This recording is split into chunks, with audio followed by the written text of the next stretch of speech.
Le cumul d'activités dans la fonction publique est en principe interdit. La loi du 13 juillet 1983 portant droits et obligations des fonctionnaires rappelle que ces derniers doivent consacrer l'intégralité de leur activité professionnelle aux tâches qui leur sont confiées. Ils ne peuvent exercer, à titre professionnel, une activité privée lucrative de quelque nature que ce soit.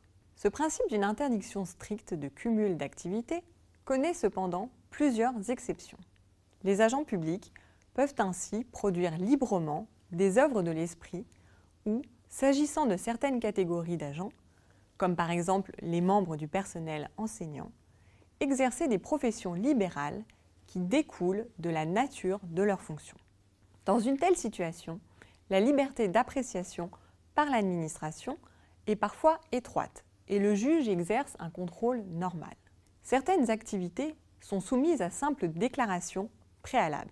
D'une part, les agents lauréats d'un concours de la fonction publique peuvent, sur simple déclaration, continuer à exercer une activité privée au sein d'une société ou d'une association à but lucratif, à condition que la poursuite de l'activité privée soit compatible avec les obligations et principes déontologiques inhérents au statut de la fonction publique. D'autre part, les agents publics à temps non complet peuvent être autorisés à exercer une ou plusieurs activités privées lucratives à condition que l'activité soit compatible avec les fonctions occupées. En revanche, deux séries d'activités sont soumises à autorisation de l'autorité hiérarchique dont le refus peut faire l'objet d'un recours pour excès de pouvoir. Premièrement, il s'agit des activités exercées à titre accessoire.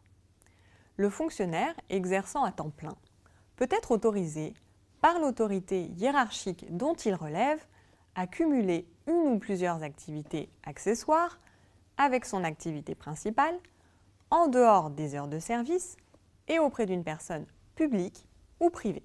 La liste exhaustive de ces activités accessoires est aujourd'hui fixée par le décret du 30 janvier 2020 relatif au contrôle déontologique dans la fonction publique. Il peut par exemple s'agir d'activités d'enseignement et de formation ou d'activités à caractère sportif ou culturel. L'agent doit adresser à l'autorité hiérarchique une demande écrite d'autorisation. L'administration notifie sa décision dans un délai d'1 mois à compter de la réception de la demande de l'agent. Et en l'absence de décision expresse écrite dans ce délai, la demande est réputée rejetée.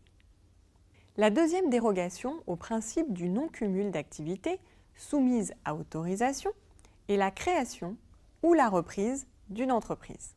Pour la création ou la reprise d'une entreprise, l'agent public doit effectuer une demande écrite auprès de l'autorité hiérarchique dont il relève avant le début de cette activité.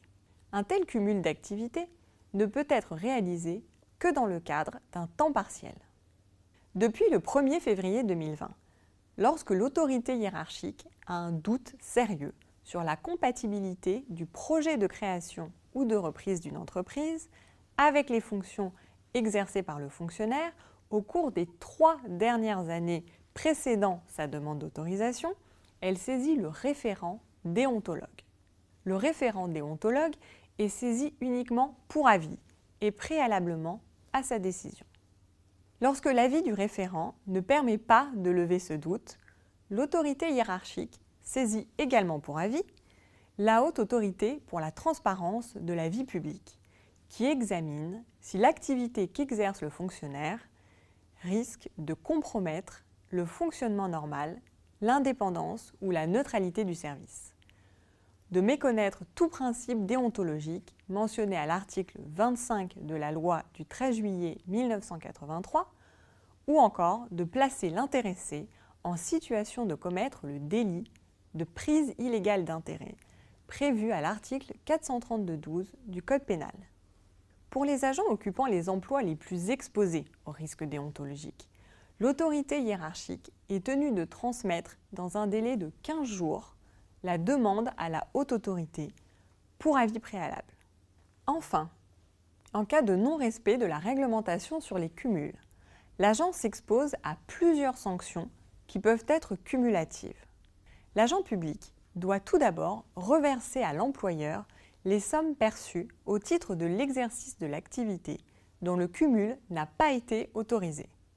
Ce reversement est en principe effectué par voie de retenue sur traitement. Le reversement des sommes perçues ne constitue ni une sanction disciplinaire, ni une sanction professionnelle, mais une sanction pécuniaire visant à corriger les effets de l'illégalité d'une créance publique provoquée par le comportement de l'agent. En cas de cumul non autorisé, l'agent encourt également une sanction disciplinaire pouvant aller jusqu'à la révocation, lorsque par exemple la situation de cumul met en cause le bon fonctionnement des services et porte atteinte à l'image de son employeur. L'agent encourt également des sanctions pénales, notamment sur le fondement de l'article 432-12 du Code pénal et du délit de prise illégale d'intérêt.